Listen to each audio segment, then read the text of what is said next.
السلام علیکم۔ I am Sana vlog channel Pakistan سے۔ امید ہے آپ سب خیریت سے ہوں گے۔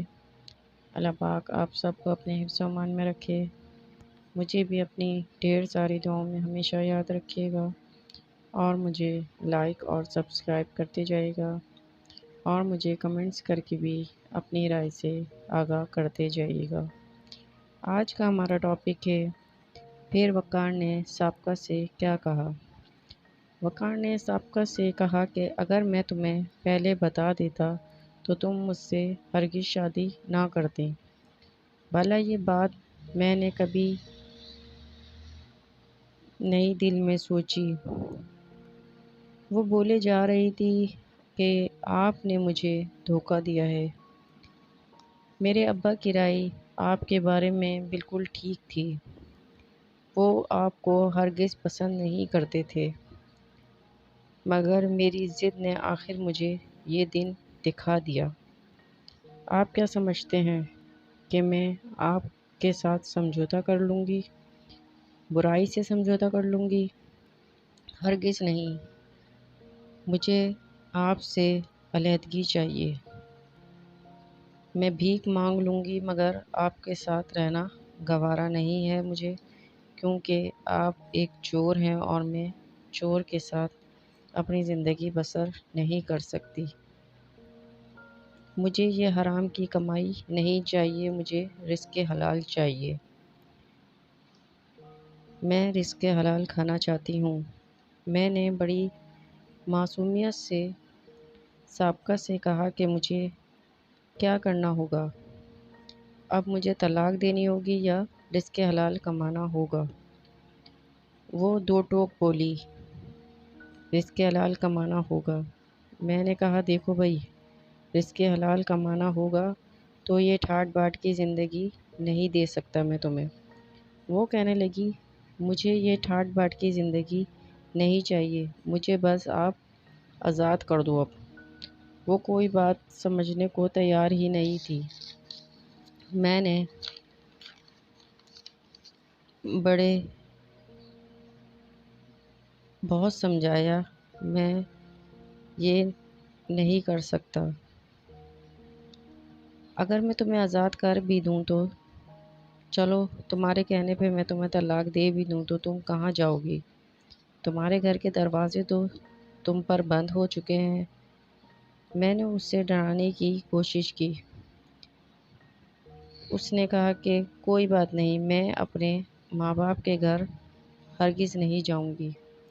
ابھی میری اسکول کی ملازمت برقرار ہے، میں ابھی چھٹیوں پر ہوں۔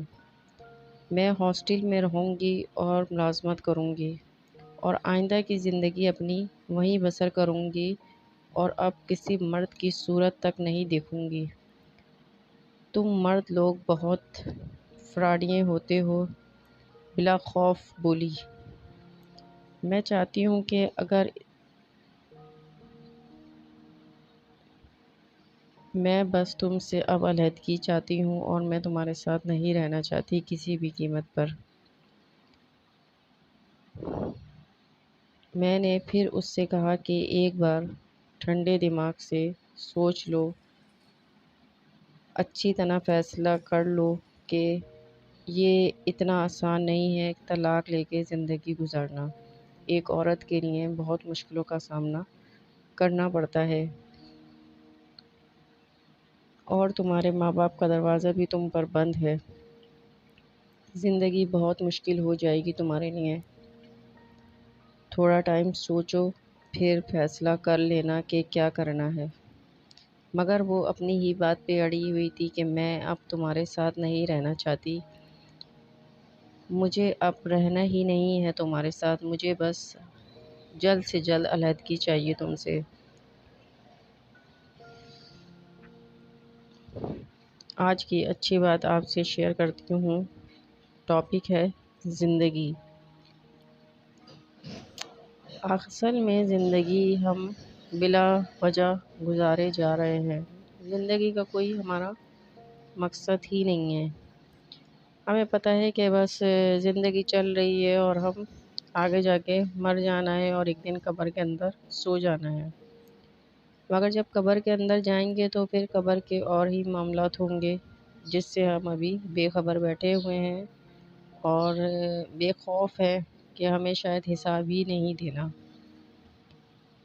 زندگی جو ہے بڑے سوچ سمجھ کے گزاریں، اس لیے کہ جو ہم زمین پر کریں گے نا اس کا حساب ہمیں زمین کے اندر دینا ہوگا۔ جو زندگی ہم نے زمین پر گزاری ہے، ایک ایک لمحہ، ایک ایک گھنٹہ، ایک ایک پل کا حساب ہمیں دینا ہی ہوگا اور بتانا بھی ہوگا کہ ہم نے یہ کام کیوں کیا،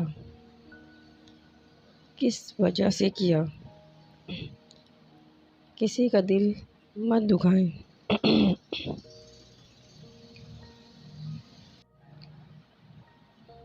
کسی کی زمین نہ ہڑپیں، کسی کے ساتھ برا نہ کریں، کسی کا مال نہ لوٹیں، کسی کا مال نہ کھائیں، کسی کے ساتھ غلط کام نہ کریں، برائیوں سے بچیں، کیونکہ ایک ایک پل، ایک ایک لمحے کا، یہاں تک کہ جو ہم کھانا کھاتے ہیں نا ہمیں اس کا بھی حساب دینا ہوگا۔ تو سوچیں ہم کس طرف جا رہے ہیں، ہمیں تو پتہ ہی نہیں ہے کہ ہمیں حساب کن کن باتوں کا دینا پڑے گا۔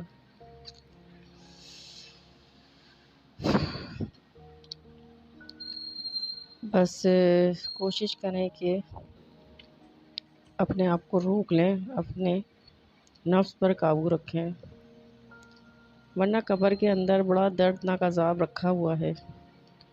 دنیا میں کتنے دن جئیں گے، جب قبر کے اندر جائیں گے تو پھر پتہ چلے گا کہ ہمیں قبر کے اندر کس طرح دبایا جائے گا، کن کن چیزوں کا حساب لیا جائے گا۔ تو کوشش کریں کہ اپنی قبر کو برائیوں کا نہیں پھولوں کا گہوارہ بن جائے اور ہم سرخرو ہو جائیں وہاں پر۔ اللہم آمین۔ اپنا بہت زیادہ خیال رکھیے گا، مجھے بھی دعاؤں میں یاد رکھیے گا۔ اللہ حافظ۔